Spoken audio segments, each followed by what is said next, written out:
Robert Half research indicates 9 out of 10 hiring managers are having difficulty hiring. If you have open roles, chances are you're feeling this too. That's why you need Robert Half.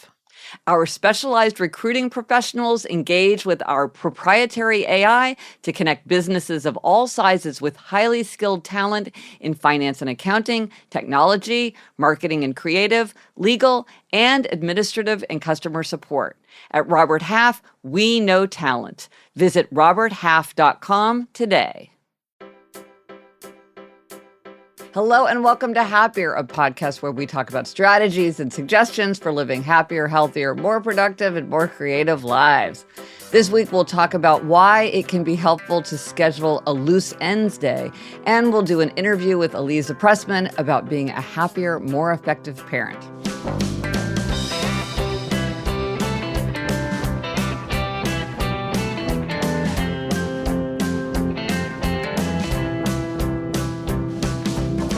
I'm Gretchen Rubin, a writer who studies happiness, good habits, the five senses, human nature. I'm in my little home office here in New York City, and joining me today from parts unknown is my sister, Elizabeth Kraft. That's me, Elizabeth Kraft, a TV writer and producer who lives in LA, but today, Gretch, I am in Seattle, one of my favorite cities. I love Seattle. I'm here with my writing partner and co-host of Happier in Hollywood, Sarah Fain. I cannot wait to hear about all your adventures. Yes. But first, a few updates. Yes, this comes from Jane. She says, I'm listening to the story about kids sometimes enjoying doing childhood things you think they might have outgrown. My daughter is 8 and 11 years younger than her brothers, and I made the decision that for as long as she was up and around, we would only watch TV programs and movies suitable for her. After she went to bed, they could consume more mature media. I thought the boys might protest now and again about watching Disney and Pixar movies literally until they were 18 and leaving home, but they never did. I think they enjoyed having an excuse to stay longer in their childhoods. If we went to the theater to see a kids' movie, they always chose to come too. Oh. Kids grow up so fast. There is something very sweet about watching older children return to being kids again. This is really sweet. I found that very moving. Yes, I love these boys watching with their little sister. Yeah, watching Shrek for the millionth time, as we all do. I will post a link to the episode of More Happier where we talked about older children enjoying going back into younger childhood with younger children. And we also wanted to call out something that is happening as an update. If you are listening on Apple Podcast, they have a new transcripts feature that is available if you've updated to the latest version, which is the 17.4 version. Okay, so this gives you a transcript. This is very cool. And the way that you get to it is you start playing a specific episode. So hit a specific episode, and at the bottom left-hand corner of the player, you will see something that looks like a quotation mark inside a speech box, like with the little, if somebody's quoted something, there's that little box, it's got a quotation mark in it. And if you tap on that, it will give you a transcript as we're talking. You will see us talking, you will see the words appear there. And this is what is even more amazing. And Elizabeth, I think this is what our listeners are going to really find useful. You can search it. Very useful. By word, by whatever. So let's say you listened to last episode 472, and you're like, oh, right, Gretchen and Elizabeth were talking about that Ann Patchett essay. I want to go look it up, but what was the name of the essay? You could just, if you look at the bottom of the screen, you'll see it says search. If you're looking at where the transcript is, hit on search, type in the word essay or Ann Patchett or whatever, and it will take you right there. So if there's something that you're looking, and I find this, one of the things that frustrates me about podcasts is that you can't search for something that you want to look up. So this is a really, really great feature. So like everything, you kind of have to play with it a few times, but once you get the hang of it, it's really, really exciting. So check it out. Yes, that is exciting. We hear from people all the time who said, I have been scouring and I can't find this one thing. So this will solve that. Amazing. Yes, exactly. So Elizabeth, this week our try this at home suggestion is to schedule a loose ends day. Yes. So what do you mean by that, Gretch? Okay. I recently had to do this for myself, and it was such a relief. Okay. So on a loose ends day, you don't work on any ongoing major projects. You just tie up loose ends. So you're tackling your backlog of emails. You're going through the papers that have been piled up on the desk. Because I just realized that these kinds of things were stacking up and they were making me feel disproportionately weighed down. It's sort of like the 1 minute rule. It's things that weren't that difficult to solve, but because they took time or a little bit of like fussing, they weren't getting done. And because they were just building, I was feeling very uneasy about just sort of having this cloud hanging over me. I so need a loose ends day, Gretchen. I mean, my list just, I could think of it off the top of my head. Like Adam and I need to go sign our will, which is ready. We need to go to the lawyer's office. That's the perfect kind of thing. Yes. I need to do Jack's like health forms for his class trip. Yeah. I have all these things like that. Sarah and I need to figure out our newsletter, which we want to start, but it doesn't fit in with other projects. So it just hangs out there. Yeah. So I could easily fill a loose ends day and then feel like so many things nagging at me were off my mind. Well, and I can imagine that for some people, too, they might even have like a loose ends day that was all professional or all personal because it could be that you're just so overwhelmed by everything that, like, once you sort of turn your attention to it, that itself becomes overwhelming. So maybe you say, okay, just in this area of my life, or maybe it's even an afternoon. You're like, I'm just going to tackle the loose ends and free myself from that. Yes. Well, and Gretchen, people talk about why it's important not to let the urgent displace the important. I mean, Sarah and I talk about that all the time. Yeah. But sometimes you really just need to tackle the urgent, right? Because it can get stressful to have these things not done. Right. Well, so it's interesting because you and Sarah and me have the same thing, which is you have these very large ongoing projects that are very easy to ignore day to day. And so you really have to make an effort to keep up the pace and to focus on them and not let them fall to the wayside because they're extremely important. But sometimes at least what I was realizing that I was doing is that I was making time for the important, but then those urgent things were building up. And the urgent things often have kind of special penalties because it's like you're a bottleneck to other people so other work can't get done, or the costs go up because you haven't bought your plane ticket. Or have you ever had the thing where like you didn't look at an invitation properly and by the time you got to it and realized you wanted to do it, the date was already gone? Yes. So the urgent is important too. And that's what's hard is that there's this balance. And I think this is why it's draining. We always have to be making those decisions between what's urgent, what's important, and how do I balance those two? Yeah, well, remember, Gretchen, when we talked to Bradley Tusk, he was saying do everything right away. That's what he does, which keeps you from needing a loose ends day. Yeah. He sort of just continually does this. Yeah, and I don't think his approach would work for everyone because it seemed pretty extreme. Yeah, he said he's always answering emails during other conversations with other people. Yes. Which just goes to show everyone has their own way of doing things. Well, and it also shows that you can get away with a lot more than you think if you choose to do so.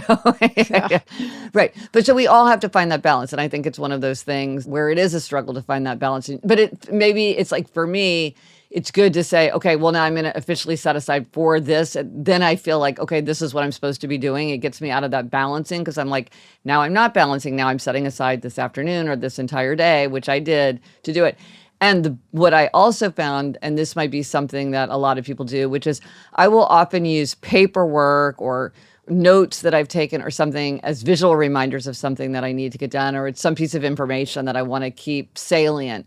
And so after I did my loose ends day, then my desk area just automatically got much cleaner because I just went through all those things. And so I could file something or toss something or recycle something because I didn't need it out anymore.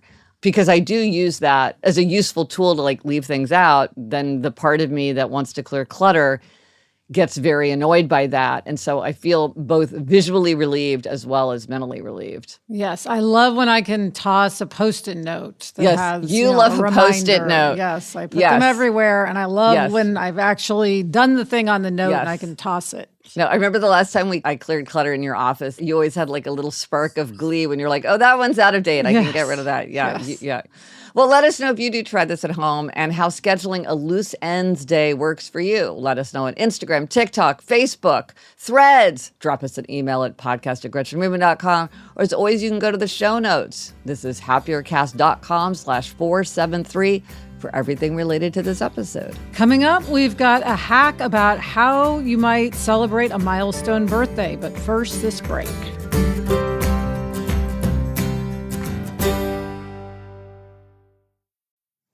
LinkedIn isn't just another job board. LinkedIn has a vast network of more than 1 billion professionals, which makes it the best place to hire because it gives you access to professionals you can't find anywhere else. And, you know, Elizabeth, I now work with a team, and hiring the right people is so important. It's maybe the most important thing. And LinkedIn makes the process of identifying and hiring people easy and intuitive. Hiring is easy when you have that many quality candidates. It's so easy, in fact, that 86% of small businesses get a qualified candidate within 24 hours. And LinkedIn is constantly finding ways to make the process easier. They even just launched a feature that helps you write job descriptions, making the process even easier and quicker. Post your job for free at linkedin.com/Gretchen. That's linkedin.com/Gretchen to post your job for free. Terms and conditions apply. Okay, Elizabeth, it's time for a happiness hack. And one thing that we talk about a lot is how to make meaningful memories, how to make time stand out, how to make it vivid and memorable. And we also talk about celebrating milestones, the importance of adventure, throwing a little whimsy in there, the importance of connection. And you came across a really elegant solution to all of those aims. Yes, I read a piece in HuffPost with a great idea from Megan Verid, and I'm just going to read the email that she wrote. She said, on January 4th, 2023, I composed the following email. Dear person I love, having just rolled past 69, I am thinking about the large number looming in the horizon. To honor that large number, I want to log in 70 experiences in 2023 with people I love. My goal is to say yes to whatever you might propose, no matter how big or small. Anything from a cup of coffee to a trip to a national park, from a walk in the woods to a Broadway show, from a manicure to a dance party. But please, no thrill seeking, no roller coasters or bungee jumping, and nothing that involves a shark tank. I look forward to saying yes to your proposal, to a calendar full of one-of-a-kind events, and to fully enjoying memorable moments with you. With love, Megan. And then she talked about all the things she did, including, going to Europe and going camping and all of these different things she did with people she loves and all the memories she made as she turned 70. And then she wrote, because so many people who heard about it said that they wanted to do it too. She says, should you decide to do the same, the process is a breeze. 1, count the number of years you've been on the planet. 2, compose an email setting an intention that expands your comfort zone, even if only a wee bit. And 3, send it to your people. I trust that they will respond. Well, I thought it was really good that she set a limit, saying like, I want an adventure, but I don't want a Shark Tank kind of adventure, because it's like, you don't want to be put in the situation where you want to accept yourself and expect more from yourself. And so she's saying, I'm this kind of adventure seeker, but I'm not that kind of adventure seeker. And, fair enough. Yeah, and I could see this would be a fun thing to do, like turning 30. I think a lot of people want to mark that, turning 40. I mean, any milestone birthday where you want to really make some memories, this is a great approach. Yeah, so fun. What a great hack. And now for a happier interview. Yes, we are going to be talking to Aliza Pressman. Aliza Pressman is a developmental psychologist with nearly 20 years of experience working with families and the healthcare providers who care for them. She's an assistant clinical professor at the Division of Behavioral Health, Department of Pediatrics at the Icahn School of Medicine at Mount Sinai Hospital, where she is co-founding director of the Mount Sinai Parenting Center. Her new book, The 5 Principles of Parenting, Your Essential Guide to Raising Good Humans, was an instant New York Times bestseller. And I love her approach because her argument is there is no one right way.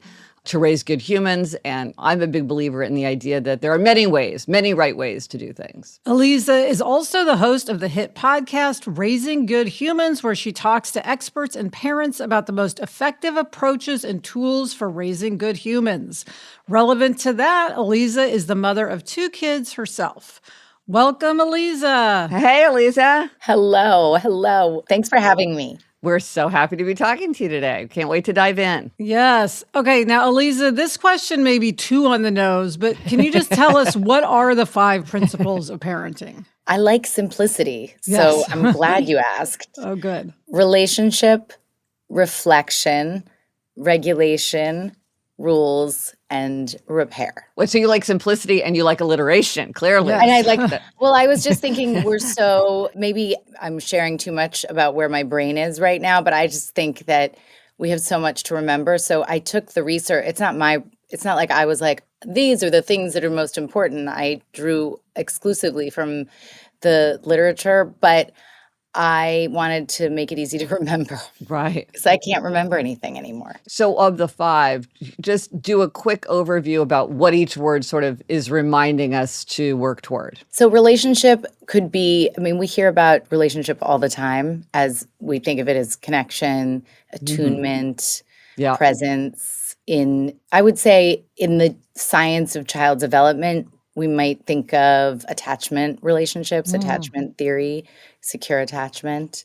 But all of it evokes a sense of connectedness. Mm-hmm. And then reflection, I guess reflection is more presence, actually. Mm-hmm. So it's funny because in order to be present, we need to reflect on our experience being parented, on what's happening for us, on what might be happening for our child. And it gives us space to pause. Mm-hmm.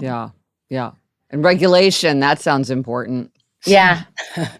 Regulation, so both self-regulation and co-regulation, I thought conveniently is an R word. Mm-hmm. And regulation is, it's one of those things that's so highly linked with all of the measures of success, in quotes, that we might think of.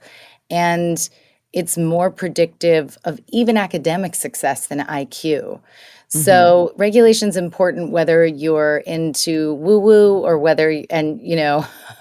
emotion regulation or cognitive attentional regulation. It's all controlling. It's kind of, the executive function system of our brain it's like the air traffic control system. That was something that Harvard Center for the Developing Child kind of came up with. And it's not so sexy sounding, but the idea that your self-regulation is kind of housed in your prefrontal cortex and it doesn't fully develop until you're an adult. It takes between 18 and 28 years. And I feel like every year neuroscience finds out that it's later and later. I think I'm still developing. Right. And then there's a decline. So it's sort of like we get a few peak years and then that's that. But so regulation is this capacity to kind of make an intentional decision, a goal-oriented decision about where you put your attention. And in order to develop self-regulation, you need co-regulation. You kind of borrow your parents' or caregiver's nervous system until yours is fully developed. Interesting. And I think all of us, on a deep level, self-regulation and regulation keeps us from operating in the world on autopilot and doing things we really, really regret. But it also is the little stuff every day, like not blowing up at the Starbucks barista because they got the order wrong.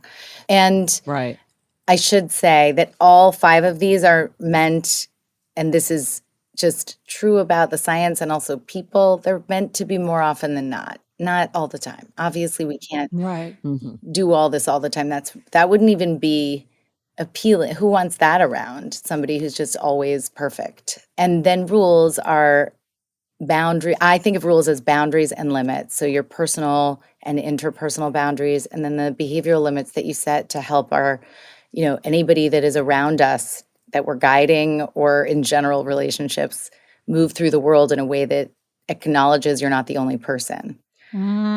And then repair for when you blow it. Probably, very important. Yeah. And that's it. I feel like if we can do that more often than not, that's kind of what the science says really, really actually matters for our kids in this like zoom out perspective. And even when it comes to the little things, like how do I navigate this specific challenge?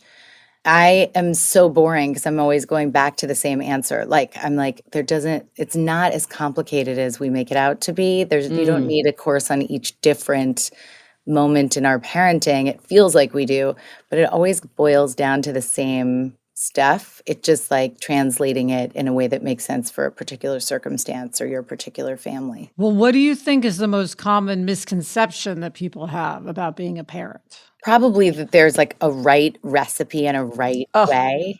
Yes. I say the same thing about happiness. Like people want a right way, but there is no one right way. I mean, how boring would the world be? Yeah. Yes.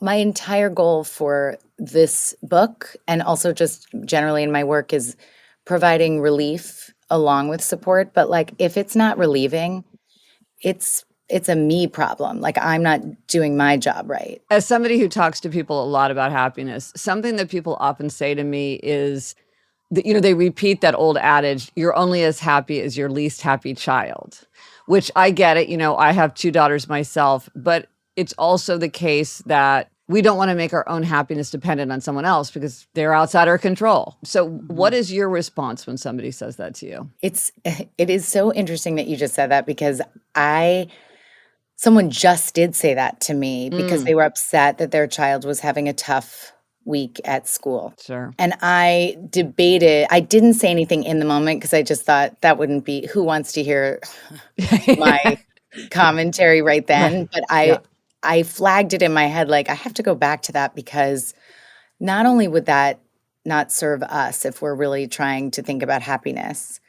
And I don't mean the like big stuff. I have 2 daughters as well. So I'm not talking about like if there was some, God forbid, some terrible thing, I understand that statement. But for the general day-to-day or even the stuff that feels big-ish, our happiness can't rest on that. It's so much pressure for our kids. Like what kind of a burden is that?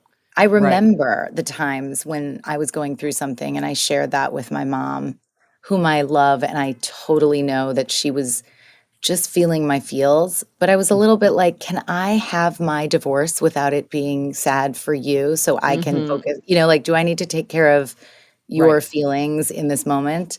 I mean, I'm a grown woman, so it's different. But as a child, you want to feel like your happiness is not going to make or break your parents' experience that day. So that's interesting. So you're saying if you're struggling with that feeling, one of the things to think about is how that feeling is putting a burden on your child, which is that then they become the custodian of your happiness and they'll pick up on that. And that's not a fair burden. Yeah. It's not. Right, because not only are they feeling lousy that they didn't make the team, now they're like, oh, my mom is so upset on my behalf. Yes, she had so much riding on that, right? And so I don't mean to, and I'm hesitant to, because I don't want anyone to think like, oh my God, I do that all the time. I thought it was empathetic. I thought, I think of course we're going to do that sometimes. It's totally inevitable. But if we could just pay attention to, wait a second, not only does it doesn't work because we can't control other people's happiness, but it also might place a burden on them that they're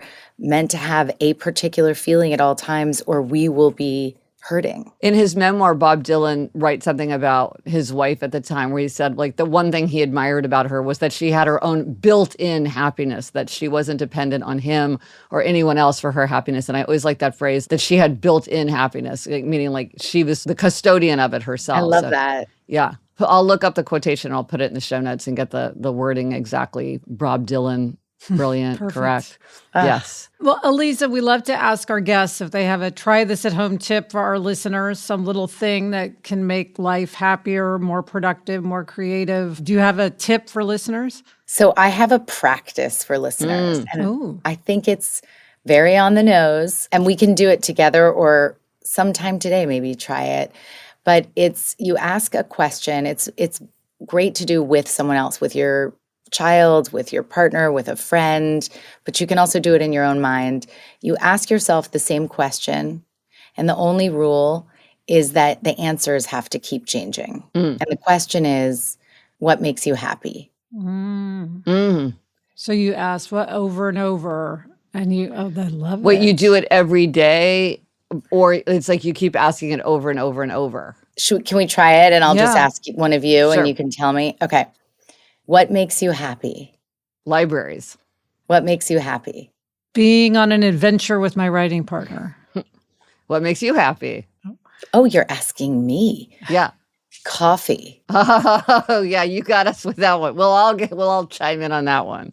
Well, you mean so we keep doing it as a round? And you keep doing it. So let's say you're in the car and you're with a teenager and they're inevitably will roll their eyes. But so you would 10 or 20 times, you do it for a couple of minutes. You keep asking the same question. And then with a partner, it's easier. With a friend, with a sister. With a kid, they might not be as interested in then reciprocating and asking you the question. But if you can get them to, it's really cool because you kind of hunt for the happy. Right. It's like That's happiness great. on repeat. I love it. Yeah, and it makes you notice all the little things too. Exactly. Yes. Because you have to start thinking about You really do. Yes. Yeah. Well, thank you so much, Aliza. This was really fascinating to talk to you. Thanks so much for joining us today. Thanks, Aliza. Thank you so much, both of you. All right, coming up, Gretchen has something of a repeat demerit. But first, this break.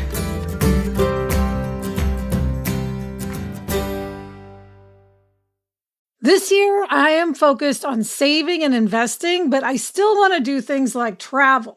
NerdWallet lets you compare top travel credit cards side by side to maximize your spending, some even offering 10 times points on your spending, which means you could end up with a free flight or maybe a better hotel room. So what could future you do with smarter financial decisions? Compare and find smarter credit cards, savings accounts, and more today at nerdwallet.com. NerdWallet, finance smarter. Reminder, credit is subject to lender approval and terms apply. My closet was chaotic, crammed with a bunch of clothes, but nothing to wear. The game changer? Upgrading to high-quality, affordable pieces from Quince. Now I have a wardrobe of luxury essentials that transition from one occasion to the next, and I stayed on budget. Gretchen, I got from Quince these super soft fleece wide leg pants in black, and I actually look put together when I go to pick up Jack from school. They have 100% Mongolian cashmere sweaters for $50, organic cotton sweaters, washable silk tops, and timeless 14-karat gold jewelry. And the best part is that all Quince items are priced 50 to 80% less than similar brands. Indulge in affordable luxury. Go to quince.com/Gretchen for free shipping on your order and 365-day returns. That's QUINCE.com/Gretchen to get free shipping and 365-day returns. Quince.com/Gretchen. Dell Tech Fest starts now. To thank you for 40 unforgettable years, Dell Technologies is celebrating with anniversary savings on their most popular tech. For a limited time only, save on select next-gen PCs like the XPS 13 Plus, where you can make the everyday easier with Windows 11. Plus, curate your dream setup with great deals on select monitors, mice, and more must-have electronics and accessories. When you shop online at Dell.com/deals, you'll have access to leading-edge technology and free shipping on everything. Again, that's Dell.com/deals. Okay, Gretch, it is time for this week's demerits and gold stars. You're up with a happiness demerit. Okay, so there's a backstory here. So, as you know, for a couple years, I had a repeat item on my 24 for 24 list, which was to do review. And review for me is like I have all these books, many of which are kind of research related, and I wanted to go through and really look at the books because some of them I knew that in the end probably did not interest me, or that I just needed to skim, or that I wanted to read deeply. And I thought, okay, I want to organize these and get a sense of what's there because it's getting sort of overwhelming. And I had been doing this sort of year after year. But I was doing really well. And finally I got started. And like it's as so often happens, once I got started and started clearing out and realizing, oh, I really want to read this, or I don't want to read this at all, it started gaining steam. And so instead of just doing it on the weekends, I was really doing it. I was making great headway. And then I got distracted, or maybe I got rid of the low-hanging fruit, so the decision-making got more difficult. I just stopped, and I sort of, you know how it is where you stop and you don't notice that you've stopped. So I finally was reviewing my list, and I was like, oh, wait, what happened to review? I was doing so well. So I want to re-engage because I was really feeling that was a productive use of my time and energy. And so I really want to get back into it. Not sure why I stopped, but I want to make sure that I get started again in it right away. All right. Well, now that you've said it, you'll do it. Absolutely. And how about your gold star? Take us up. All right, Gretchen, I want to give a gold star to a documentary. Chuck, our executive producer, told me to watch it, and I did, and I absolutely loved it. It's called The Greatest Night in Pop on Netflix. It's about the night that they recorded We Are the World. I think it was 1985 or 1986. It's Quincy Jones and every single big American pop star you can think of. Everyone from Cyndi Lauper and Bob Dylan to Michael Jackson and Bruce Springsteen and on and on. Lionel Richie. Like is anyone a big who was part of anyone it. at the time. Yes. And it is, if you are feeling down at all, watch this documentary and you will smile. You will feel good about the world. It's a must watch. I cannot wait to see it. I know Chuck told us about it. So is it a 2-hour documentary or like a 4-part documentary? No, it's like a 2 hours or whatever documentary. Yeah. It's a one-time thing. And I mean, I could have watched the whole night. I would have liked to just seen the whole night of it, but it really was spectacular. Well, and it's a creative process, right? Which is one of our favorite subjects. Yes, and I learned a lot watching Quincy Jones. Oh. That's we're going to have to talk about it on More Happier after you watch it because there's a lot to learn. Well, he's a genius, of course, but a lot to learn. So watch it. I cannot wait. The resource for this week, we've been talking about parenting in this episode, and so many parents have told me that in terms of like making memories and being a storehouse of happy memories, they are using the one-sentence journal or the Memento keepsake journal to track milestones in their children's lives or their families' lives. Both of these are a great way to hold on to memories. You know, sometimes the things that go wrong make the best memories. You can use it for that too. And if you want to check it out, you can go to the-happiness-project.com. I've got a whole new design on that shop page, so you can check it out. I worked with this brilliant team to, make it more visually appealing and easy to navigate. So there's a lot to see there. And as always, I'll put a link in the show notes. And yeah, if you search for shop in the transcript, it will take you right to shop and right to the link. So there you go. Elizabeth, what are we reading? What are you reading? I am reading Skid Road, an informal portrait of Seattle by Murray Morgan. And I am just about to start The Consolations of the Forest by Sylvan Tesson. And that's it for this episode of Happier. Remember to try this at home. Schedule a loose ends day. Let us know if you tried it and if it worked for you. Thanks to our guest, Aliza Pressman. You can read her book, The 5 Principles of Parenting, and listen to her podcast, Raising Good Humans. Thank you to our executive producer, Chuck Reed, and everyone at Cadence 13. Get in touch. Gretchen's on Instagram, Threads, Facebook, and TikTok at Gretchen Rubin, and I'm on Instagram and Threads at Liz Craft. Our email address is podcast@GretchenRubin.com. And if you like this show, please leave us a 5-star rating. It really, really helps other people to discover the show because when they look it up, they see that people enjoy it. Until next week, I'm Elizabeth Craft. And I'm Gretchen Rubin. Thanks for joining us. Onward and upward.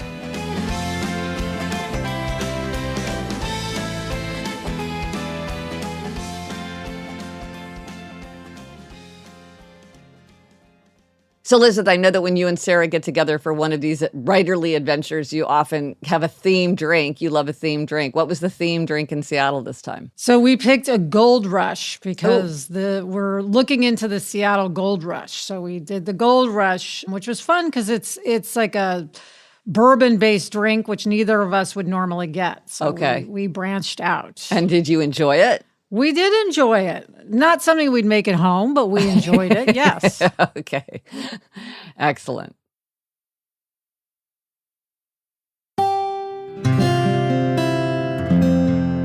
From the Onward Project.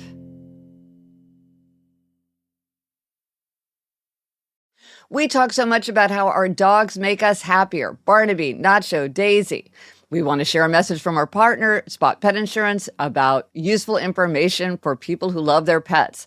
Spot Pet Insurance can be your partner in navigating the unexpected. With Spot plans, you can receive up to 90% cash back on eligible vet bills, transforming unforeseen expenses into manageable moments of care for your cat or dog. Spot Pet Insurance plans extend beyond just offering coverage for accidents and illnesses. You can enhance your plan with their preventive care benefit, helping ensure that routine wellness, vaccines, and more can be covered. Head over to spotpet.com today and receive an instant quote. Visit www.spotpet.com and sign up today. Paid ad from Spot Pet Insurance. Waiting periods, annual deductible, co-insurance, benefit limits, and exclusions may apply. For all terms, visit spotpetins.com/sample-policy. Insurance plans are underwritten by either Independence American Insurance Company or United States Fire Insurance Company and produced by Spot Pet Insurance Services, LLC.